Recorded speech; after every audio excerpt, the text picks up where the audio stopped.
Right, welcome, listeners. This is episode number 20. That is 20 full hours of podcasting that we have brought to you, plus some special bonus interviews and some ones that we've messed up as well. So this is your host, Budget Pedal Chap. You are joined by a quite regular chap, Mr. Matt Quine. Good evening. You all right, Matt? Yeah, not too bad. Yourself? Yeah, I am absolutely knackered. I'm tired beyond belief, but the pod must go on, as they say. So we're going to kick it off this week, aren't we? What have you been up to this week, Matt? Yeah. Not too much. I had a gig last weekend, which was one of those where I really enjoyed myself in the first half. The entire place was bouncing, but the second half just got dangerous. People were pushing forwards. I must have caught the PA speakers 8 or 9 times after they were knocked over. We had 13 or 14 people ejected from the premises. Oh, nice. And it just didn't help matters. We had to cut the gig short because it just wasn't safe. So the experience with the guitar in the last week or so. But I mean, that's it's pretty impressive that you got the place rocking so hard that things had to get shut down. Yeah, to be fair, it happens pretty much every other time we play the particular venue that we were playing. It's got a very small area. We cut down from keyboards to guitars. So the other guitarist normally plays keyboards, but we get rid of them because there's not enough room for boards as well as the rest of the band. Yeah. And then, just people trying to cram into a room that probably should have about 70 or 80 people, and there was well over 150 people crammed in. So it just was too much. Yeah. That's health and safety out the window there, isn't it? Yeah, we don't do health and safety over here. I mean, there's arguments for and against, isn't there? I mean, there's a lot of red tape with health and safety, but I mean, when it gets to points like that, you're happy for it as well, aren't you? So, yeah, I mean, like I say, the first half when people were slightly more sober, it was all right. It was just when people started to get a bit silly. Yeah. People were standing on tables. People were crowd surfing inside a pub. It's just not safe. Yeah. I mean, on the one hand, it's really awesome that the crowd are getting so involved, but on the other hand, yeah, you have to rein it in a bit, don't you? You've got to find the limit, and people were just crossing that. So yeah, we had to cut short. Who would have thought that giving people alcohol would make them act in a way that's inappropriate? I know, it beggars belief, doesn't it? I know, I've never heard that before. Oh dear. Yeah. So that, I mean, it's a kind of a bittersweet guitar experience, that is, though.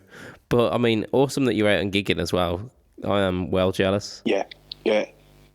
I just, every time we go out to gig, at the moment, I had a spell where I was a bit off the guitar, but every time I gig at the moment, I'm really enjoying it. We've got a birthday party next weekend, and then a couple of Christmas parties over the Christmas period as well. So should be out fairly regularly, and I can't bloody wait. That's pretty cool. And when do you get your not Shoreline Gold but still gold Streamliner? I will pay the balance on that a week on Monday. Oh, cool. And I reckon it'll probably be here by the Friday. So it won't be here in time for my next gig, but it will for the gig after that. That is really cool. I can't wait to hear some sound clips of that. And some lovely pictures get as my well. hands on it again. Good man. So, what have I been up to this week? I've been playing a bit of guitar. For some reason, I got it in my head that I wanted to learn. What's the song? It's Elastic Heart by Sia. Right, okay. It's a little bit different. I know, yeah. I do tend to to like learning really strange and odd songs. So I learned that, and I might do a nice kind of chilled out blues interpretation of that one day, if I ever get round to it, because it's a pretty cool, just nice, easy chord progression. So yeah, that was pretty cool. I picked that up. I played another couple of my guitars. I played my Thin Line Telecaster, which I fell in love with all over again. I posted it up on my Instagram, and people seem to love that guitar. You can't beat a Thin Line Telly though, can you? There's nothing that beats a Thin Line Telly, apart from a second Thin Line Telly. Yeah. If one is good, more is better. Exactly. And on with the pedal saga. I know it seems like every week I do something. I make like one step forward and take two backwards. The enclosure that I was like moments away from finishing, I managed to completely jeff up again. So back to square one. Hey. Yeah, it by the end of it, it'll be the most perfect looking enclosure that I ever have. I'll end up selling the pedal though, won't I? Because I'll be bored of the pedal by that point.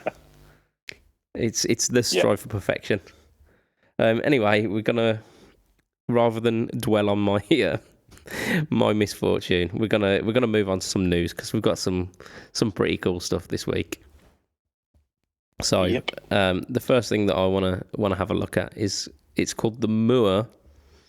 It's the pitch step. So essentially, it looks a bit like a whammy pedal. So it's a polyphonic pitch shifting pedal. It does octave down, 2 octaves down, and an octave up, I believe. It's got an optional dry out as well, so you can blend in harmonies, which I thought was pretty cool. Yep. And that's coming in at 150. I think it was £151 or something like that on Thomann, which is no, sorry, 103. Sorry, 103. I was gonna say 103 sorry. quid on Thomann. Yeah, 150 is the next kind of competitor, which is the kind of the Digitech Whammy 5, and I think that was 151. You've got the Slammy that's in the same price bracket as the Whammy, isn't it? Is it? Yeah. Electro Harmonics. Yeah. The Salami that we was talking about a couple of weeks back. I can't see that without thinking salami. But I mean, the advantages of this this Mooer is that, number one, it's red, so you know what's happening if it's a red expression pedal. You can look at a red pedal and you know it's gonna do fancy woo sounds. But also it's a metal enclosure, whereas the Slammy is some kind of thermoplastic enclosure, I think. Yeah, one of them plasticky bits. Yeah, it is plastic. Plasticky, yeah. So we've got they've got that with the Mooer. I've not heard any sound examples, but if the tender octave is anything to go by, there's gonna be some stiff competition for Digitech. Yeah, definitely. I think obviously you're slightly limited because certainly the Slammy does 2, and I think the Whammy both do 2 octaves up and down, whereas this is just the 1, isn't it? Yeah, I think it only does 1 octave up, but it does. I can't really think of a time where 2 octaves up would be advantageous, if I'm honest, because I'm not sure I'd ever use it, but it's part of that sound, isn't it? Yeah, I mean, it's for doing the Tom Morello style weird stuff, isn't it? Indeed. So, but I mean, like you say, it's not going to hold you back too much. I think for the price, considering it's 50 quid cheaper than either its rivals. Yeah, It looks like quite a good option to me. And if you like not sure whether to pull the trigger on a whammy, you could always get yourself one of these, see if you actually enjoy it. You might lose 20 quid selling it on second hand, but at least you've not, wasted 150 quid and then struggle to come and sell your whammy if you don't like it. Yeah, I mean, I don't know about you, but I'm always seen whammy pedals on the gear exchanges, and they don't hold their value at all, do they? No. And especially if you've got one of the older ones with the bad, because they used to use their own 9-volt in. You couldn't use a standard negative center pin. You had to have an obscure. My version, I can't remember which version I've got, but you've got to use its own branded power supply. You can't use a normal. You can't just daisy chain it into something else. So that's a pain in the backside. And that's really terrible. So I mean, yeah, it doesn't have that drawback. Also, the enclosure's smaller as well. It's just a kind of standard wire enclosure without all of the accoutrements that a whammy's got, because they're pretty hefty sizes, aren't they? They are. The footprint on those is massive. Yeah, it's something you've really got to commit to. Whereas this is kind of less of a commitment in terms of cost and in terms of size. So it seems like a pretty good option. Yeah. Like I say. Yeah, definitely. I haven't had one underfoot yet, but then again, I haven't had a chance to try the whammy itself. I don't think I've tried one of the full whammies. I've only ever used whammy functions on like multi-effect units, which never really gets close enough, does it? As well. No, not at all. But I mean, I'd definitely check it out if I saw one in my local guitar shop. Yeah, I would too. And there's a slight chance that I might actually get to see one in my local guitar shop because it's Moore. Your local guitar shop is a champion of Moore stuff, isn't it? Yeah. I think they've got like 7 different Moore effects in at the moment. Keeping on the theme of Moore, I mean, there were a couple of Moore pedals that when I first got into Moore stuff, it was around the time that Andertons were doing a big push on them on their YouTube site, and I wasn't quite as into pedals as as I am now, at least, and I wasn't quite into as a refined tone as I am now. So some pedals I'd bought and just kind of discounted them then.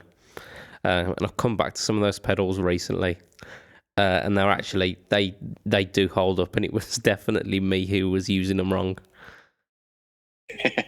Yeah, I've been in that situation before. So I mean, yeah, I've got lots of love for Moore stuff, and I might see if I can perhaps pick some of the stuff up that I had previously trashed a little bit. I think it's a good idea.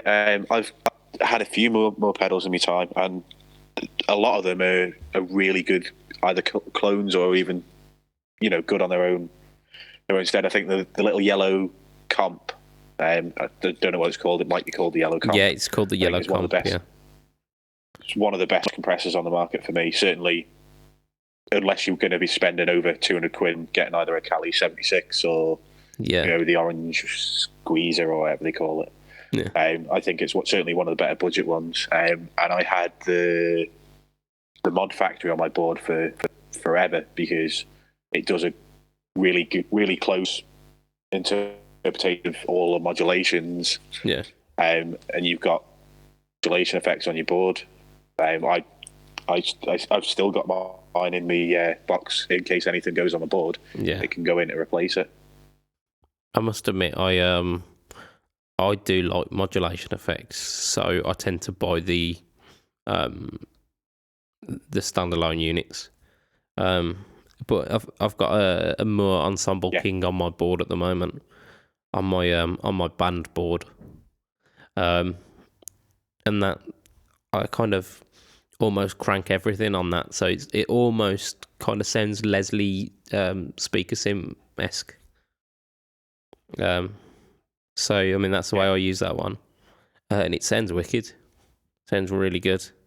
Yeah, I can imagine it does. Like I say, I think they're a really good company, and like you say, things like the Tender October get massively good reviews just because they are so good at doing what they're supposed to do. Yeah, definitely. Crazy little bit of love for Moore out of nowhere here, but I'm loving it. Also, don't forget they do the red truck, so that just makes them win anyway. They do. I've yet to get my hands on the red truck. I'm waiting with bated breath for that day to happen. Because I think the moment I do get my hands on a red truck, I will be leaving a guitar shop with a red truck. Yeah, I want to try one. I don't think I even need it, but it's a red goddamn truck. Exactly. So keeping in with that theme of very small pedals, a rather well-known guitarist, around 2 years ago, decided to make his own pedal company because we don't have enough. Nope. Yeah, Kirk Hammett. He teamed up with a man called David Carrock, who it's David Caron, not Carrock. Oh, is it Caron? Karon. Yeah. Is this my bad spelling again? I think it's the same as last week. You've changed letters out for no reason. Yeah, well, I think we might be unearthing a level of dyslexia here. So, did you ever get tested? If nothing else came from this podcast, if we ended it today, at least we'll have diagnosed my underlying dyslexia. So thanks, guys. There you go. David Caron or Carrock. It could be either. You don't know. He had something to do with Randall Amps, I believe. I've never heard of him before. No, to be honest, he's not a household name, is he? But no. Kirk Hammett is kind of. They decided to come up with a pedal company, and around that time they built out. I think it was called the Ghoul Screamer. Yeah.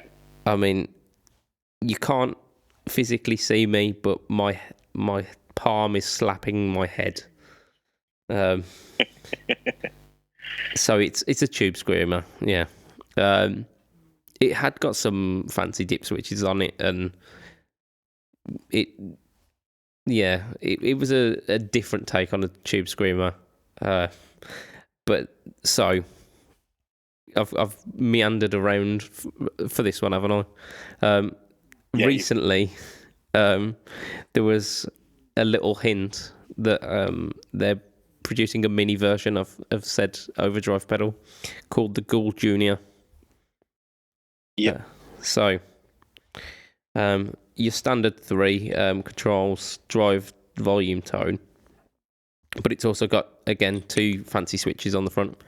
One for voice, which I believe brings back in some bass frequencies. Because if you are familiar with the Tube Screamer, it boosts mid, like a focused mid range, and the treble and bass frequencies stay where they are. So it almost seems like it's cutting those two. So it kind of focuses everything in the mid range. But some people think it weakens the sound. It makes it thinner sounding. So it's got a voice switch to add some more of that bass back in, to add thickness. And it's got a style switch as well, which there wasn't much said about it apart from that it adds. It's like turning your amp up to 11 or something like that. So I'm assuming gain switchiness. How excited, Matt, are you for the Ghoul Junior Mini Overdrive pedal? Well, I think you've left out the key piece of information about this pedal. What is that? It doesn't have one LED. It has two LEDs to tell you when it's on. Does it? Either side of the foot switch. Yep. Oh dear. To be honest with you, there is 1,000,000,001 tube screeners out there, and there's ones with more EQ for doing exactly what this is supposed to do. Mm-hmm. To be honest with you, when the first one came out, I didn't even look at it. Today was the first time I've looked at any of the KHDK pedals. Yeah. I don't think anybody's going to really care about this. Yeah. Like, nobody really cared when he did it last time, apart from to make fun of Kirk Hammett, because he said he was the first ever actual guitarist to make a pedal, didn't he? Yeah, there was a bit of a faux pas on Mr. Hammett's behalf there, weren't there? Saying that he was the first like true guitarist come in at the design process, to which loads of pedal builders who are also guitarists went. I think there was a little feature on the Wampler podcast about it as well, because Brian Wampler, if you aren't aware, he's a pretty tasty guitarist himself. Yeah, and he also brings in other guitarists to help with the design process, look at the Paisley drive and things like that. So it's not like no other guitarist has ever been involved in the design of a pedal. Yeah, which is pretty much what he said. Yeah, in terms of like stupid comments, that's got to be up there, hasn't it? Yeah, so it's almost like he could have said that pedals are for people who can't play the guitar. Oh dear, that would be a nail in a coffin for a guitarist. That wouldn't it? Yeah, definitely, especially one who's got like 8 signature pedals. Yeah. I'm wondering if they're having talks with him, serious contractual talks recently. The thing that did strike me about the KHDK brand was that their first pedal wasn't high gain to start off with, because if you're like familiar with Kirk Hammett's work, he's not one for subtle guitar tones. It's always a lot of heavy distorted metal tones, kind of stemming from the thrash era, where subtlety was thrown out the window. What are you talking about? Things like Seek and Destroy are the most subtle guitar tones ever. This is where I present my evidence, Your Honour. Metallica's version of Whiskey in the Jar. I rest my case. What about the version of Whiskey in the Jar? It's bloody awesome. Oh God, it is the worst thing. It's the worst thing just ever. They've taken all of the beauty and subtlety of Thin Lizzy's interpretation of the classic folk tune, and they put it in like drop C or something, and just took. They haven't put it in drop C. It's in standard tuning. It's not. It is in standard tuning. Try and play it. I'm sure it's in a silly low tuning, but even so, there's no subtlety to it. It just goes da da da, and yeah. So you see, I love the original, but I also love Metallica's cover of it. But I was a big Metallica fanboy for like 15 years, so yeah. You're not going to convince me that it's a bad cover, but it's certainly different from the original. Yeah, I mean, there's no argument that the kind of the dynamic range of the original is traded in for a slightly heavier feel. No, I can't argue with that. And that's kind of why you'd assume that Kirk Hammett would bring out something a little bit more brutal, or a wah pedal. Yeah, but he's had signature wahs in the past, hasn't he? Yeah, he's got one of the most garish designed Dunlop wah pedals. It's got like a a skeleton foot on it. Hideous green foot. Yeah. Yeah. I think the foot's white, but the pedal's green. So yeah, if it were me, and I were releasing a pedal based on my kind of signature sound, it would be a wah. It would be a heavy metal sounding pedal. Apparently not. Apparently, Yeah. The Kirk Hammett loves Stevie Ray Vaughan. And before we get people complaining, I am aware that tube screamers have been used for centuries in front of driven amps. But did you know that the Ghoul Screamer wasn't even his first pedal? Was it not? No. No, they've got the KHD number 1 and number 2. The number 1 is a tube-like overdriven amp, and the write-up that I've got here is it's fairly low gain. It's got a low and high gain setting, but doesn't go into ultra high gain. Okay. And then he's got the KH, which is a clean boost. So maybe if you run both of them together, you're getting somewhere close. Yeah, I guess that's the point. Yeah, cool. Where's his wah? Come on.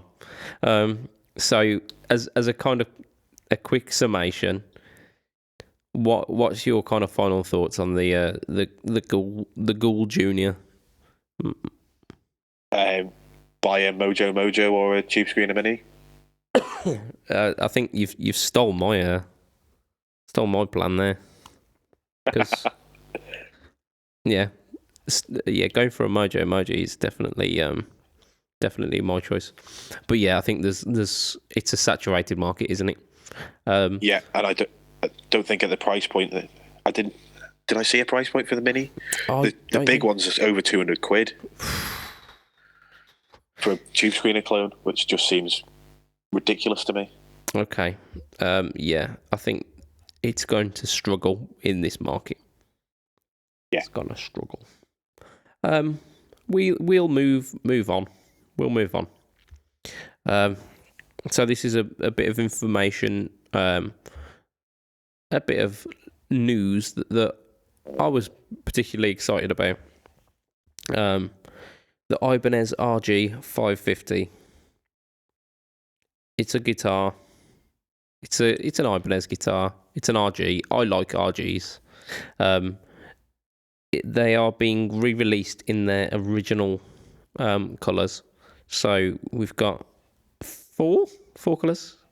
Road Flare Red, which is kind of an orangey red, really bright. Think kind of late 80s. Desert Yellow again. Banana yellow, essentially. Neon Purple, which is probably the most subtle of those three. And white.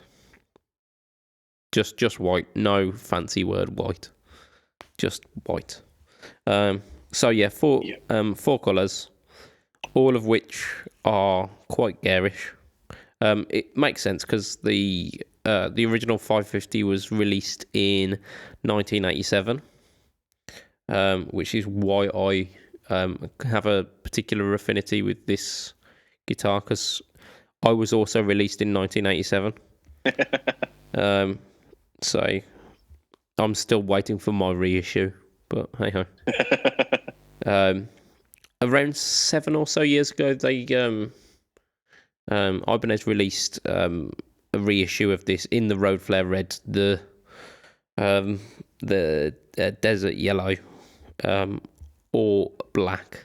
I think they called it the RG550XX, and it came with its own matching case. So the red one had a bright red case with Ibanez emblazoned on the side. Likewise the yellow, likewise the black. But they're doing another re-release. The specs of them. So we've got the V7 and V8 pickups and the S1 single coil. So it's an HSH setup, as per a lot of RGs.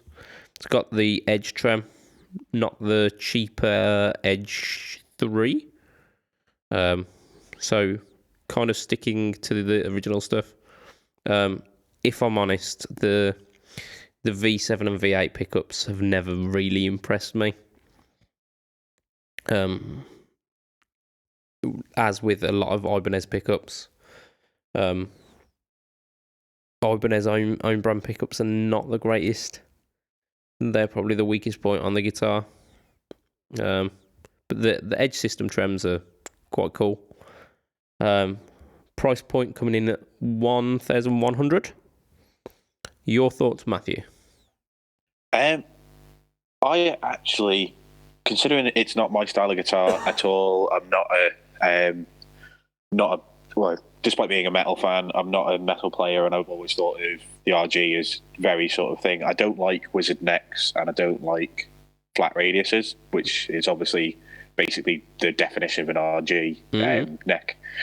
But I have played a couple of RGs in the past. I had a 612, which is like an 80s one that my dad actually picked up off one of his mates from work. And I actually quite enjoyed just having a Floyd Rose tremolo system that somebody else had already strung for me, because I don't want to deal with that. But yeah, I actually really like the fact that they're doing it in the 80s colours as well. I like the fact that that seems to be the in thing, with Gibson doing it as well. And you know, it just seems to be garish colours are coming back, and I quite like. I mean, it's a shame they don't have a pink one, but you know, is what it is. To be honest with you, I really like the Bernardi yellow, or whatever they call it. Is it desert yellow? Yeah, desert yellow. Yeah. Yeah, I really like that. I also really like the purple as well. I certainly, if I was going to get it, I wouldn't get a white one. It's not a guitar that you want to buy to be subtle. No, not at all. I'd probably go for the red. I like the name Road Flare Red. It seems quite important. It has a sense of urgency built into it. And I just dig the kind of really vibrant red. But yeah, I mean, you're onto a winner with any of them. They do look pretty cool. They've got matching headstocks as well, which I think's a winner. Yeah. Do you know if they're doing a rosewood board with this one? I've seen them with maple. Are they doing the choice again like they did in the 80s? No, I think it's only the maple ones. I think the 550 was maple only. At that point, I was actually on Wikipedia. Oh, sorry, IbanezWikia.com. They're saying that the original. Did it have the original? The original run from 87 to 89 had maple or rosewood, and after that it was maple. Okay. Yeah. As far as I'm aware, it's only the maple. Probably wise considering the hoo-ha that's going on with rosewood these days. Yeah, I thought that might be the case. And like you say, my one criticism of it is Ibanez should just put Seymour Duncan pickups in their guitars, because their ones with Seymour Duncan pickups sound better than their ones with their own pickups. Yeah. I mean, sometimes they do Duncan, sometimes they do EMGs or Damasio's. And a lot of the time that is it's a huge improvement. For me, 1,100 is kind of a little much considering the pickups you get. Yeah. If they would have put just a set of Damasio's or Seymour Duncans, as you say, I'd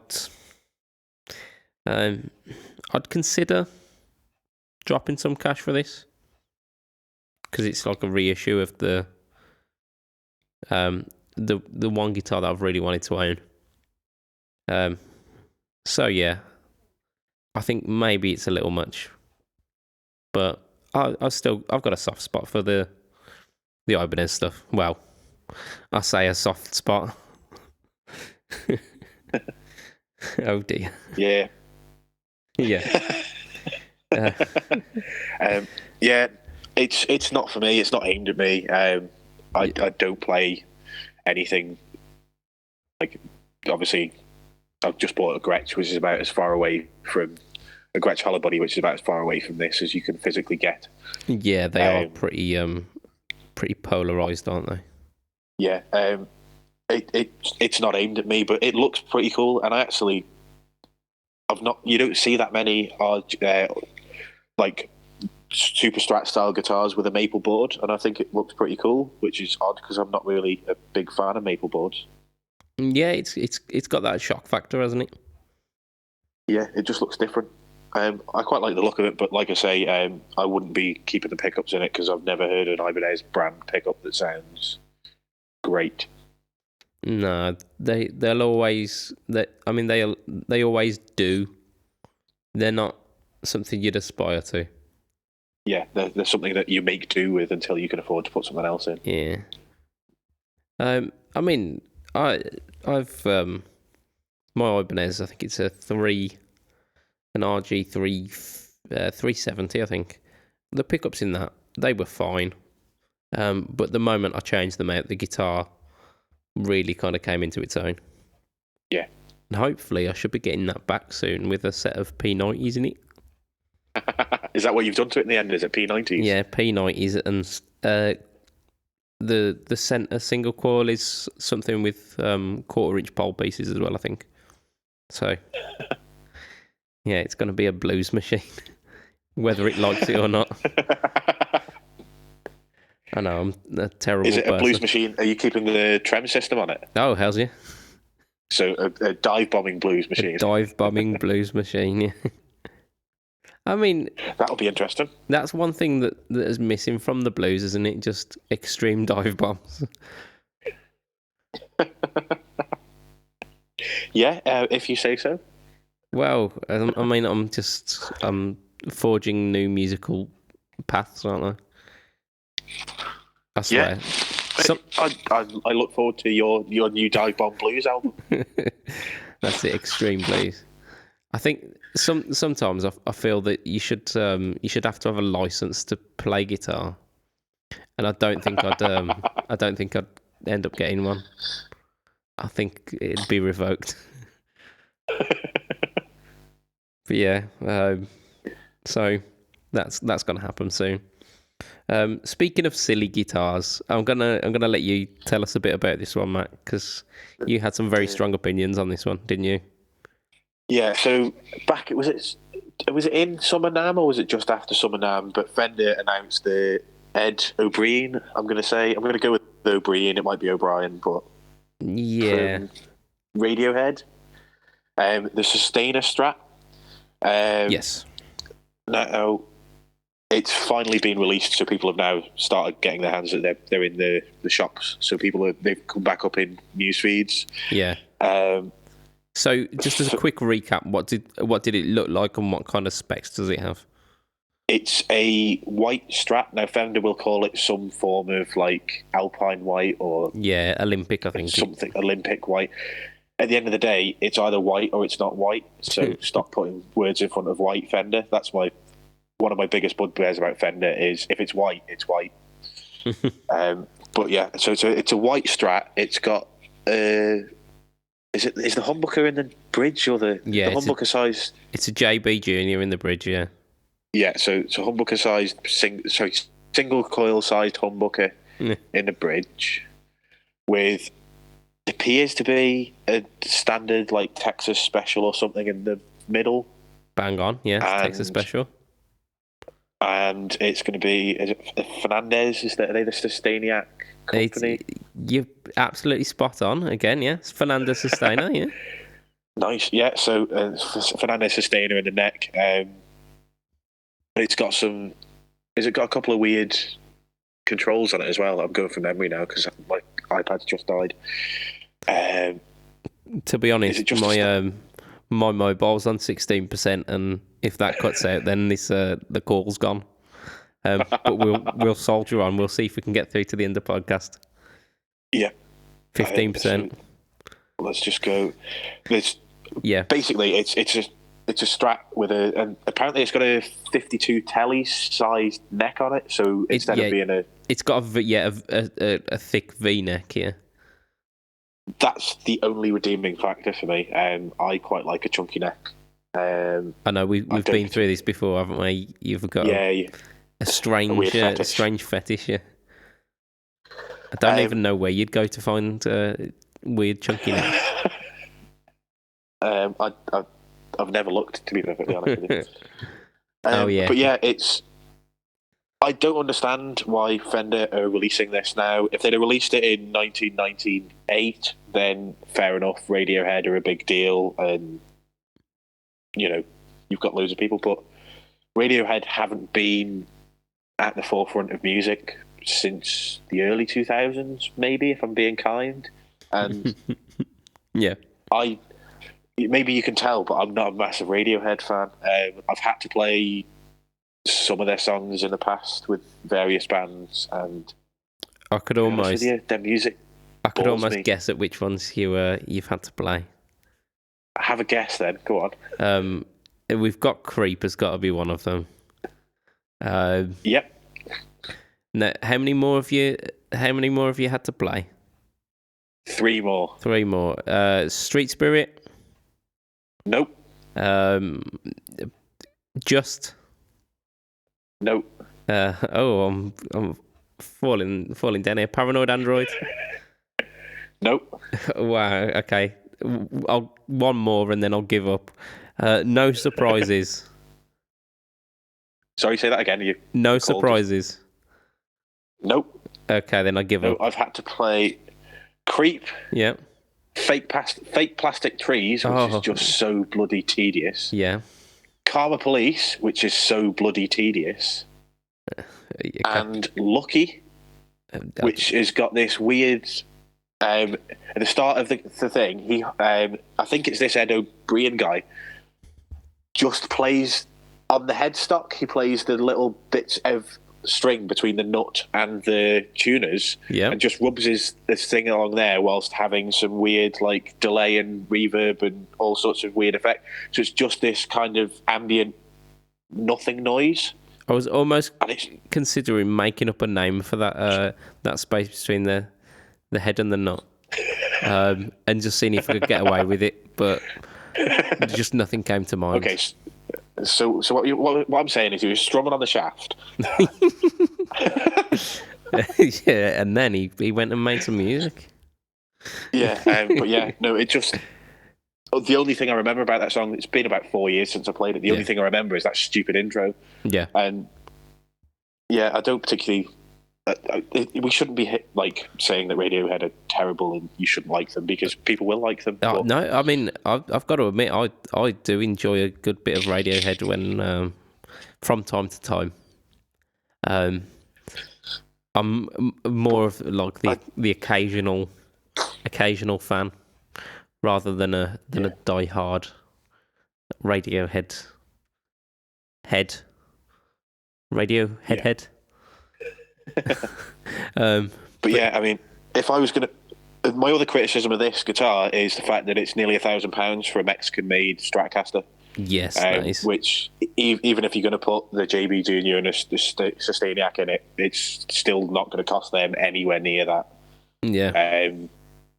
They're putting, 400 quid on top of the price of it, or 350 quid on top of the price of a standard Mexican Strat, and they've changed the neck and a couple of pickups. Yeah. So, I mean, we'll have a look at the spec of a Sustainiac. Sustainiac is a Fernanda Sustainer. I think Sustainiac's a slightly different one. But yeah, you've got an on-off switch for the effect. These are the weird little toggle switches we were talking about. There's a 3-way toggle switch which gives you your, I think they call it the fundamental, which basically sustains the note. There's a harmonic which kind of simulates that beautiful feedback that you can get. I think Gary Moore Parisian Walkway is the kind of upper harmonic over the top of it, and then there's a blend one which does both. I've actually had the pleasure of playing with one of these before. Not the Ed O'Brien Brown signature, but with an actual Fernandez. A Fernandez Ravel, I think I got to play. Right. And it's a wonderful piece of kit, and it works really well. especially the upper harmonic thing, because like I say, it gives you instant Gary Moore. But I believe Ed O'Brien's has got a pot as well, which adjusts the volume of the sustain as well, or something along those lines. But I think the argument that both me and you were kind of putting towards this week in internet land was that Fernandez guitars don't cost $1,000, or a kind of likewise spec Fernandez guitar doesn't cost $1,000. So if you want the sustainer pickup in a guitar, chances are you could get it for less than $1,000. Yeah. If you want a Strat, you could pick one of those up for less than $1,000. Or you could get an American-made one that'll feel better for the same price, pretty much. Yeah, I think the one issue is that you're not getting that thick, chunky neck. However, if you go on the used market and look for the Korean-made light ash Stratocasters, they've got quite a thick V neck. They come up at about £300 to £400. You could pick one of those up. You could pick up a Fernandez for about £300 to £400. You've got two guitars there, for the price that one of these Ed O'Brien Stratocasters coming in at. I did watch the product video that Fender released not so long back about it, and he kind of explained the thought process behind this Strat, being that Radiohead had gone into the studio and had been experimenting more and more with kind of synth sounds, and they'd put down their guitars and were really getting heavily into these synth sounds. But Ed wanted to kind of incorporate his playing in with this and still manage to kind of play the guitar along with it. And kind of the sustainer allowed that to happen. So this was kind of born out of that necessity. So in terms of like an experimental sound, yeah, it's kind of cool. But I think the thing we're getting hung up on at the moment is that it's a Mexican-made instrument for. It's just shy of $1,000, isn't it? It's like 970 odd quid or something. I think so. Yeah, it's too much for what it is. It's even with what's his name signature on it. It still doesn't add enough to get me to anywhere close to that. I mean, I've played Mexican Strats in the past, and I've bought Mexican Strats for less than 300 quid. So I know they've been second hand, but yeah, the value of the actual parts is nothing compared to. They must be making 50 or 60% profit, I would have thought. Yeah, which is too much. I don't like things like this. It's like the Brad Paisley one as well. All right, he's got the B bender in it, but again, it's the same price for a Mexican-made instrument. Yeah, and it's too much. I think I don't think the Brad Paisleys have actually got a B bender in them. I think they're planning to release one, and I think it's a G bender, not a B with Brad. But I think the thing that they were looking at for the justification of the price is the Relicin, and I believe it's nitro finished as well. Right. Okay. But even so, with those, because there was the Ed O'Brien and the Hendrix as well, when it all kind of teased at the same kind of time. the price point just seemed a little bit off, didn't it? Yeah, I mean, I suppose though it's the way the market's going. Look at those Joe Bonamassa single pickup Firebirds. They were like 850 quid, and they were Epiphone. So I guess they've already dropped a couple of $100 because nobody bought them. Yeah. Again, I suppose that's just the way the market is at the moment. People will pay, or the guitar companies perceive that people will pay over and above for signature guitars. Yeah. Well, I suppose as a public, we're just going to have to vote with our wallets. But as a disclaimer, we haven't tried any of these signatures yet. We haven't tried a Paisley. We haven't tried an Edo Briarion. We haven't tried a Hendrix Monterey. No. So I'm happy to be proven wrong. I'd love to be proven wrong, but I can't see it myself. Yeah. I can't see it happening. I think we've deliberated long enough on that guitar. We have the delight of some lovely questions this week. These are questions that we may or may not have answered last week, but due to some technical faults, we have not answered them on air. Our first question comes from our good friend Chris Campbell, and it is, what is our favourite cheese?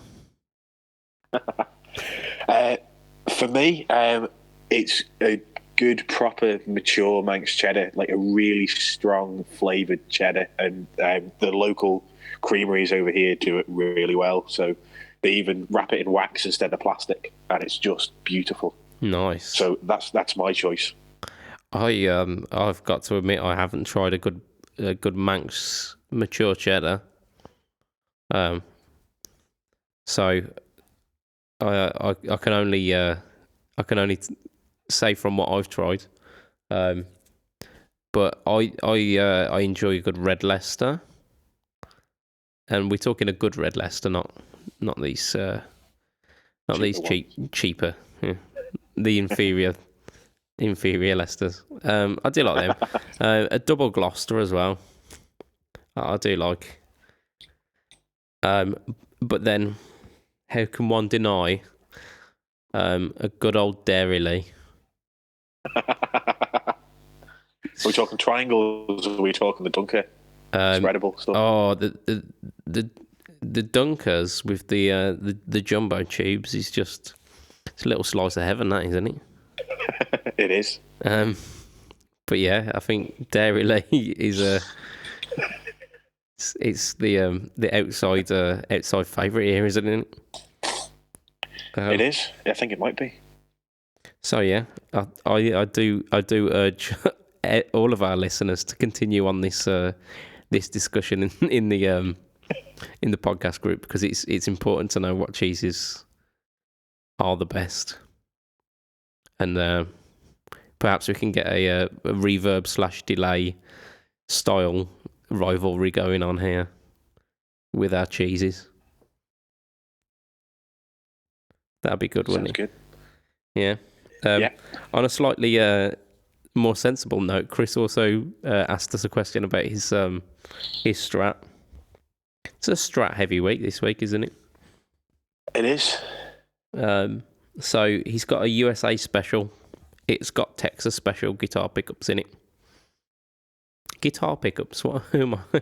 Texas special Fender pickups, as opposed to those. As opposed. Yeah, like Ford pickup trucks. Yeah.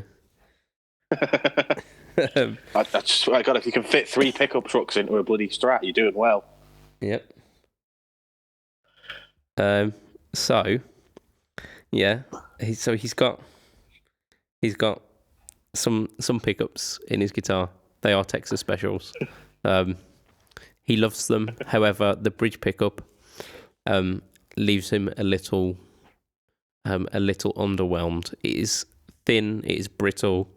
It is everything that he does not want in a bridge pickup. He wants meaty. He wants chunky deliciousness. Much like the mature Manx cheese. but he doesn't want to put a full size humbucker in there because I don't know. He's afraid of the commitment. Aesthetics. I think. So I did answer this one. I answered it on in the podcast group, and I also answered it last week.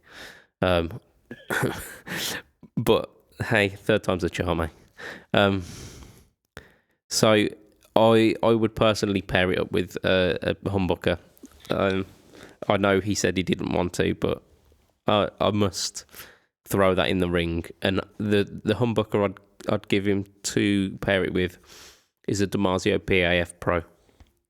I've got a Damasio PAF Pro in my first ever Squire Strat with a set of, you know, the ones that you hate, Matt.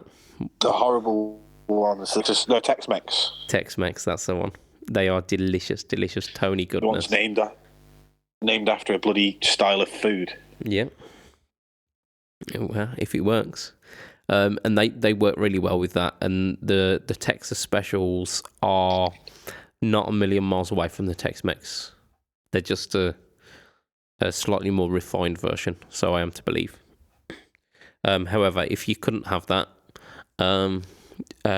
Seymour Duncan quarter pounder, so kind of P90-ish voiced, but in a single coil housing, or Fletcher pickups. It wouldn't be a podcast without me mentioning them, would it? Not at all. I know. It's almost like I'm on the payroll. I wish.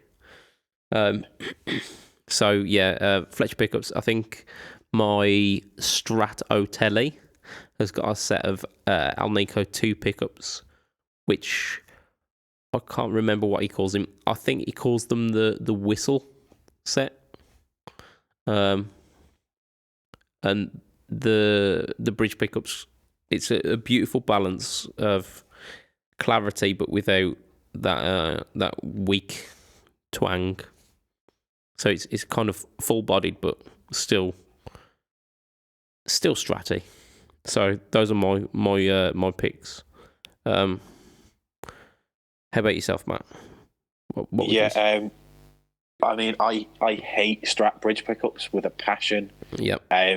Everything that he says is true. They're glassy, they're brittle, it's like having a knife jabbed in your ears when you hear a Strat bridge pickup.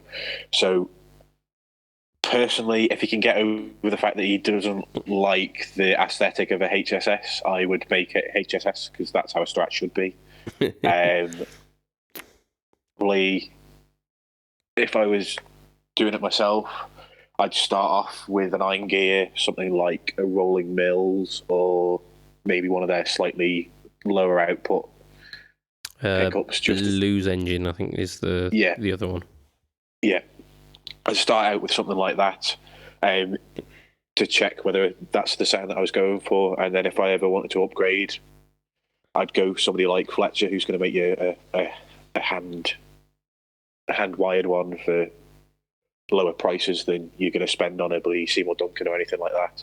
Yeah. If he does want to keep the single coil aesthetics, either a single coil sized humbucker or even a stacked single coil, just something that's not just a single coil, because if you keep the single coil, you're always going to have that horrible glassy, brittle rubbishness of a Strat single coil bridge pickup. I've really got to show you some of these Fletcher sets that I've got, because that will change your mind about Strat bridge pickups. Talking about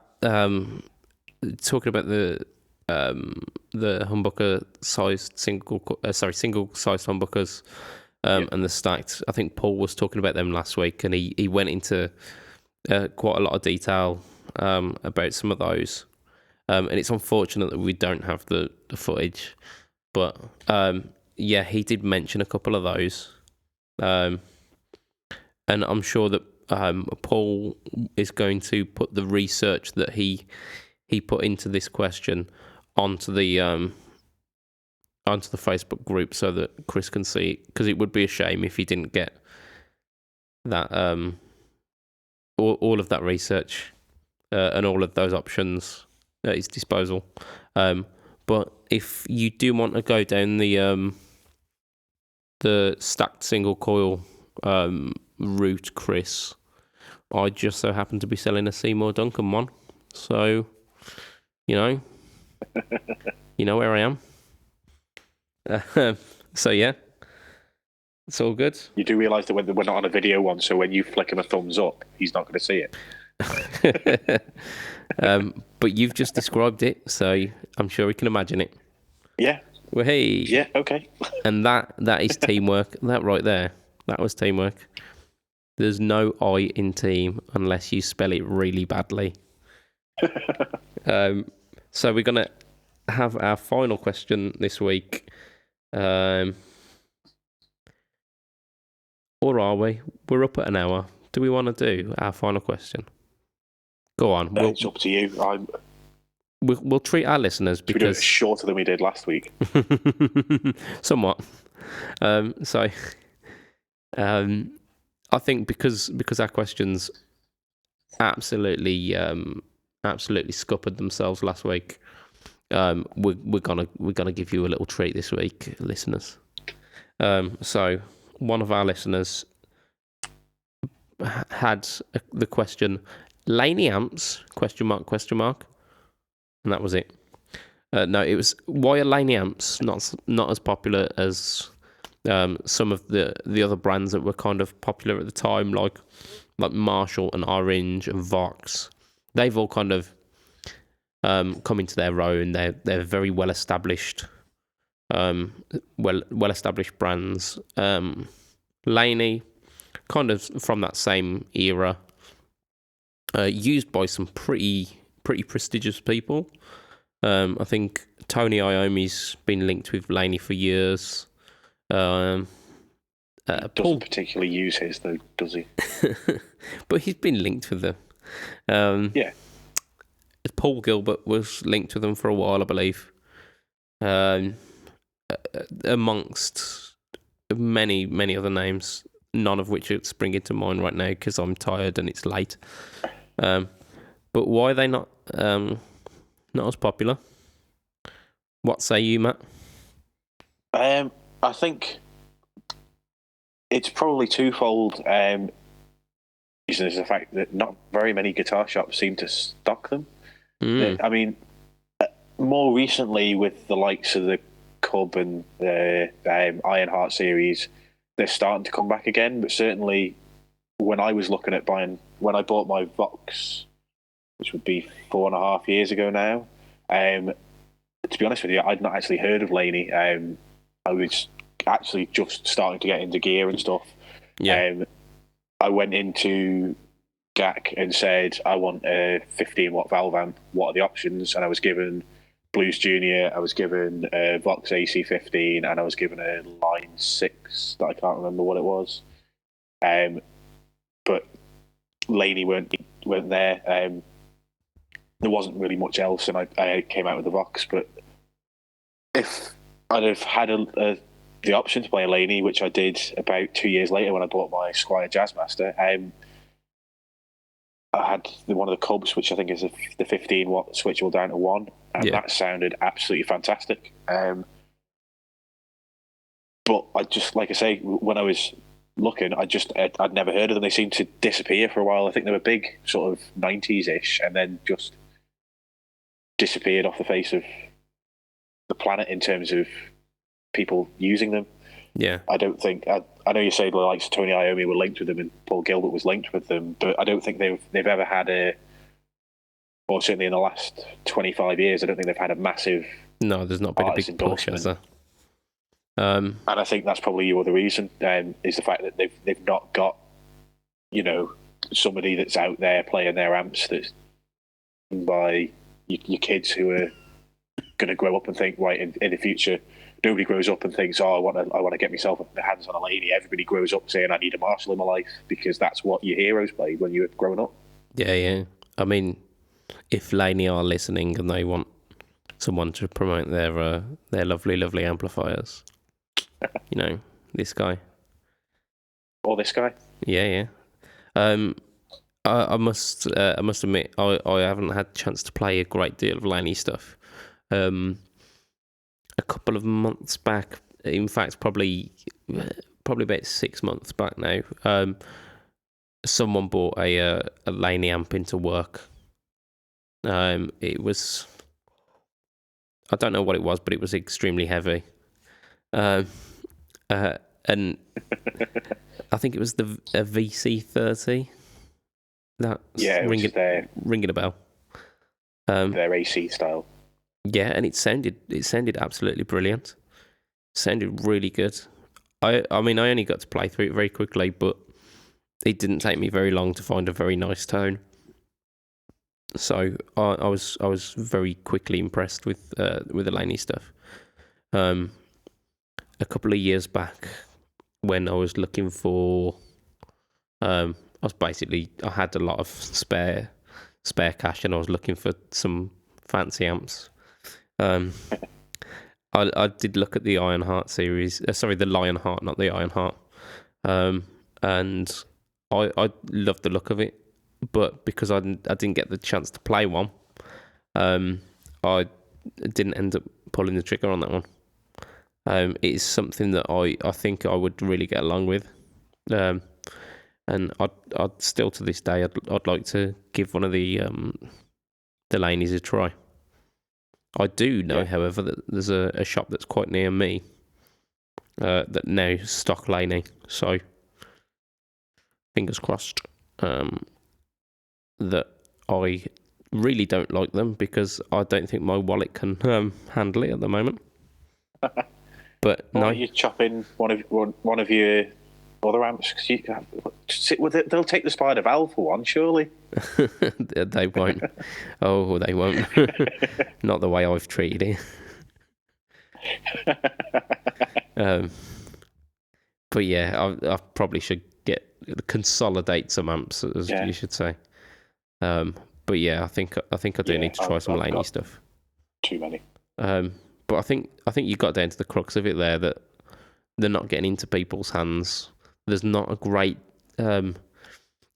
push with artists playing them, and because of that, their popularities. I mean, people aren't saying, oh, I want to buy a Laney when I grow up. It's always, no, I want a 412 Marshall.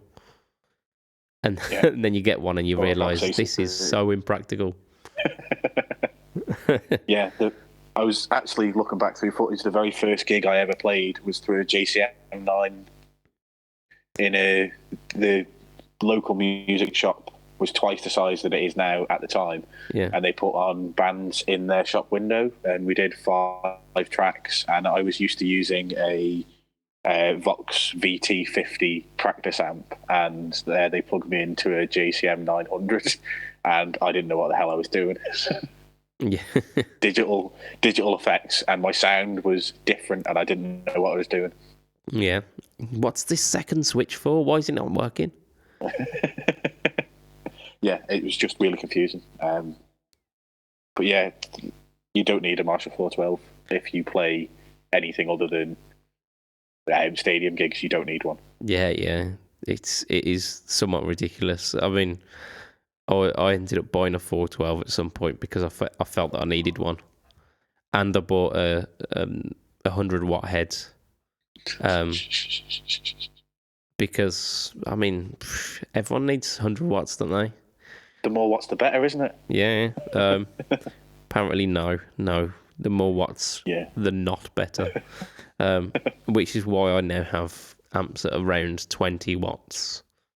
Yeah. And 112 combos, because I don't need any more than that. The sound man usually complains if you take those past about 3 anyway. So. Yeah. So, yeah, it is what it is. And on that kind of nugget of wisdom, we are going to end our podcast for this week. It's been an absolute pleasure, Matt, and thank you for being with me on my senseless ramblings this week, because I know I've definitely been more focused on other casts. Like I say, it's been a long week. Yeah. I'm a very tired man, but I love doing this thing. Love just talking absolute nonsense about guitars. And you're one of the guys who I like doing it with, so wahey. Good. Um, I'm always, anytime I'm available, I'll happily come on because I love talking bullshit about guitars as well. Fantastic stuff. So, if you want to catch our podcast Chattery, you go on facebook.com, groups, and then you look for Fret Talk Podcast. The link for direct is in the show notes, so check there. If you want to check me out, you go facebook.com/budgetpedalchap or instagram.com/budgetpedalchap.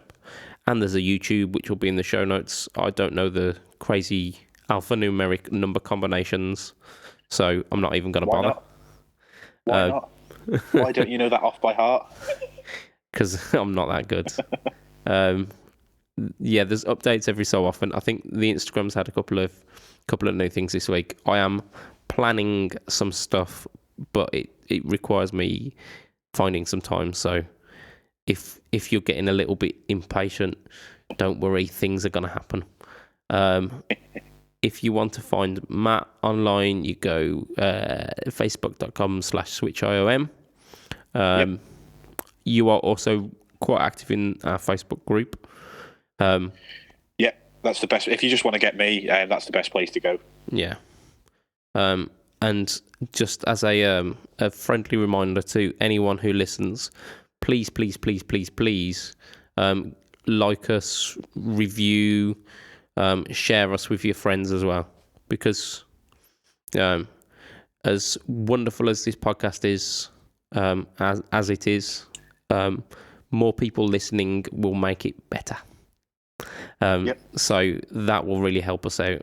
And it will help the popularity of the cast grow, and will hopefully give us more opportunity to do things in the future. So from myself, Budget Pedal Chap, from your other host, Matt Quine, that will be goodbye for us this week. Goodbye. Bye, listeners. See you again. Bye all.